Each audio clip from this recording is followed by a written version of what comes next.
अस्सलामुअलैकुम dear students, एक मरतबा फिर बायोलॉजी के चैप्टर डाइवर्सिटी अमंग एनिमल में से पाइलम नाइडीरिया को हम डिस्कस करेंगे। तो इसके एग्जांपल हमारे पास मौजूद है सी जेलीज, हाइड्रा, कोरल कॉलोनीज, सी एनिमोन्स। यहाँ पर डायग्राम भी आप देख सकते हैं। ये भी हमारे पास मौजूद है सी जेलीज। ये डिफरेंट टाइप्स मौजूद है सी जेलीज के। ये भी आप देख सकते हैं। मैन ऑफ वॉर भी इसमें आ जाता है, पुर्तगीज मैन ऑफ वॉर इसे कहा जाता है। या यहाँ पर भी आप देख सकते हैं कि ह्यूमन के साथ अगर हम इसका कंपैरिजन करें तो स्मॉलेस्ट भी होती है और लार्ज भी यहाँ पर मौजूद होती है। हाइड्रा को अगर हम देखें तो ये सॉलिटरी है और ये कॉलोनियल फॉर्म में मौजूद होती है। डिफरेंट टाइप्स है। इस तरह कोरल कॉलोनीज हमारे पास मौजूद है। ये डिफरेंट किस्म के कोरल कॉलोनीज हमारे पास मौजूद है। ब्रेन कोरल, ये भी कोरल रीफ्स का ही एग्जांपल है। इस तरह सी एनिमोन्स, तो ये भी डिफरेंट टाइप्स की सी एनिमोन्स हमारे पास मौजूद है। सी फिन्स, ये भी आप देख सकते हैं। इस तरह सी फैंस भी हमारे पास, ये आप देख सकते हैं।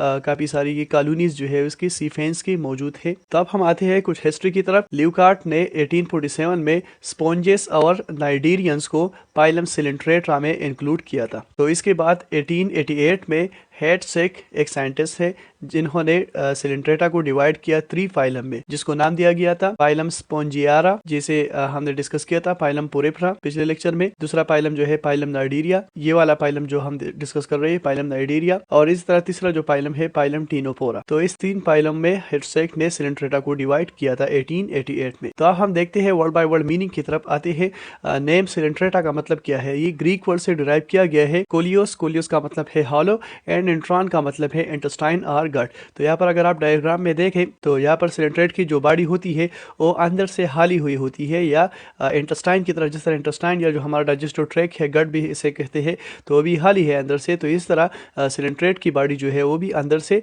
कंप्लीटली हालो हमें नजर आ रही होगी। एक और नेम भी इस पाइलम को कहा जाता है पाइलम नाइडीरिया भी इसे हम कहते हैं, पाइलम सिलेंट्रेटा भी कह सकते हैं और पाइलम नाइडीरिया भी। तो पाइलम नाइडीरिया हम क्यों कहते हैं? तो ये भी ग्रीक वर्ड से डिराइव किया गया है। नाइडोस का मतलब है नेटल और स्टिंगिंग सिल। तो इसमें एक तरह की सिल होती है जो कि स्टिंग देती है अपनी प्रे पर, अपने प्रे को स्टिंग करती है। तो इसी वजह से हम इसे नाइडीरिया जो है वो कहते हैं। तो ये हमारे पास सिल मौजूद है नाइडोसाइड, ये स्पेशलाइज सिल है। इसके अंदर ये निमेटोसिस्ट, ये ऑर्गन ऑफ डिफेंस या ऑफेंस जो है वो मौजूद होता है। तो ये निमेटोसिस्ट जो है इसका ये टच सेंसिटिव एरिया है। इस तरह ये बार्ब रीजन मौजूद है जो रेड में है, और ये जो ग्रीन कलर में मौजूद है इसे हम थ्रेड का नाम देते हैं। तो अभी जब ये स्टिमुलेट हो जाता है तो इस तरह बार्ब और थ्रेड इस तरह बाहर को निकलता है। तो इस डायग्राम में भी अगर हम देखें तो ये नाइडोसाइड सेल है, ये निमेटोसिस्ट है। फिलहाल ये इनएक्टिव फॉर्म में मौजूद है, कॉइल है बार्ब के ऊपर। और जब ये एक्टिव हो जाता है, जब भी ये प्रे इसके सामने से गुजर जाता है, ये एक प्रे है जिसे कॉपीपॉड, एक स्मॉल एनिमल है, जब ये इसके पास से गुजर जाता है और टच सेंसिटिव एरिया को जब ये टच करता है तो ये बार्ब बाहर की तरफ आता है और इस बार्ब से जो थ्रेड है वो इस प्रे के अंदर चला जाता है, या इस प्रे के अराउंड रैप हो जाता है और इस प्रे को ये कैप्चर करता है। अब हम जनरल कैरेक्टरिस्टिक की तरफ आते हैं। पाइलम नाइडीरिया में तकरीबन 10,000 नॉन स्पीशीज मौजूद है। माइक्रोस्कोपिक भी मौजूद है और इस तरह 4 मीटर तक डायमीटर में भी मौजूद होती है, और इस तरह इससे भी लार्ज लेंथ में तो बहुत ज्यादा लार्ज भी मौजूद होती है। पाइलम नाइडीरिया की जो भी एनिमल है, या तो ये सॉलिटरी होंगे, इसका मतलब है अकेले रह रहे होंगे, या एक कॉलोनियल फॉर्म में होंगे, एक कॉलोनी बनाए होंगे, जैसा कि कोरल कॉलोनीज है या ओबिलिया कॉलोनीज है। तो ये सब कॉलोनीज भी बना सकते हैं। बॉडी की अगर हम बात करें तो रेडियल सिमेट्री ये शो करती है। आप बॉडी को देख सकते हैं, ये राउंड शेप है, तो ये रेडियल सिमेट्री शो करती है। डिप्लोब्लास्टिक ऑर्गेनाइजेशन बॉडी का है। एंडोडर्म और एक्टोडर्म 2 लेयर से बॉडी बनी हुई होती है। यहाँ पर भी लिखा हुआ है 2 जर्म लेयर जो है वो बॉडी को बनाते हैं, एंडोडर्म एंड एक्टोडर्म। और इन दो के दरमियान एक और लेयर मौजूद होता है जिसे मेजुग्लिया का नाम दिया जाता है। ये एक जेली लेयर है, एंडोडर्म और एक्टोडर्म के बीच मौजूद होता है, और ये ट्रू टिश्यू लेयर नहीं है। इट मीन के इसके अंदर टिश्यू लाइक सेल्स जो है वो मौजूद नहीं होती, मतलब ये टिश्यू नहीं बनाती। बॉडी कैविटी इसमें मौजूद नहीं होती, तो इसीलिए हम इसे एसिलोमेट का नाम देते हैं। ट्रू बॉडी कैविटी या सीलोम जो है वो मौजूद नहीं होता, तो इसलिए हम इसे एसिलोमेट में शुमार करते हैं।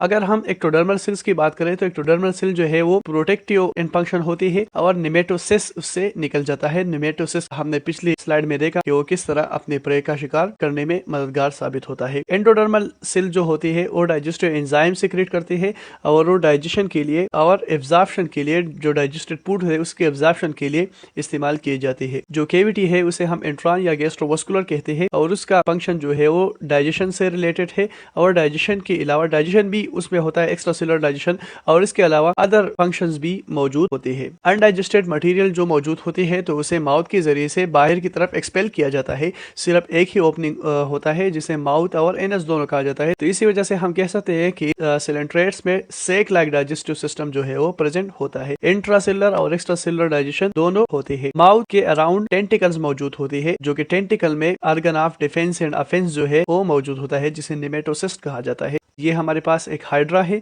ये माउथ रीजन है। माउथ रीजन के सराउंड टेंटिकल मौजूद होती है और इस टेंटिकल में खासकर यहाँ पर अगर हम देखें, ये है एक्टोडर्म लेयर, तो इस एक्टोडर्म लेयर में नाइडोसाइट सेल होती है और यहाँ पर नेमेटोसिस्ट इसके अंदर मौजूद होता है। तो ये एंडोडर्म का लेयर है। हमने ऑलरेडी बताया कि ये डाइजेशन वगैरह के लिए इस्तेमाल किया जाता है, एब्जॉर्प्शन और डाइजेशन के लिए। और इसी तरह ये मेसोग्लिया का लेयर है, ये नॉन सेलुलर लेयर मौजूद होता है।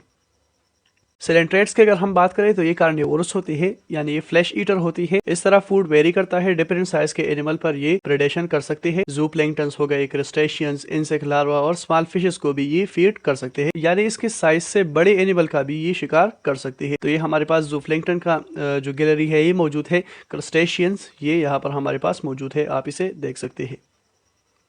नेक्स्ट अगर हम बात करें, बास सिलेंट्रेट ऐसे होते हैं जिसमें स्पेशल फीडिंग स्टेज होता है जिसे ज़ोइड कहा जाता है। जब ये कॉलोनी में रहते हैं तो उस स्टेज को हम ज़ोइड कहते हैं और इस तरह स्पेशल जो फीडिंग ज़ोइड होता है उसे गैस्ट्रोज़ाइट का नाम दिया जाता है, जिसका काम ही ये होता है कि वो न्यूट्रिशन तमाम कॉलोनी के लिए वो न्यूट्रिशन जो है वो प्रोवाइड करेगा। इसका एग्जाम्पल हमारे पास उबीलिया और अडर सिफेनोफोरा में देखने को मिलेगा। तो ये उबीलिया कॉलोनी है और ये सिफेनोफोरा वाला कॉलोनी मौजूद है।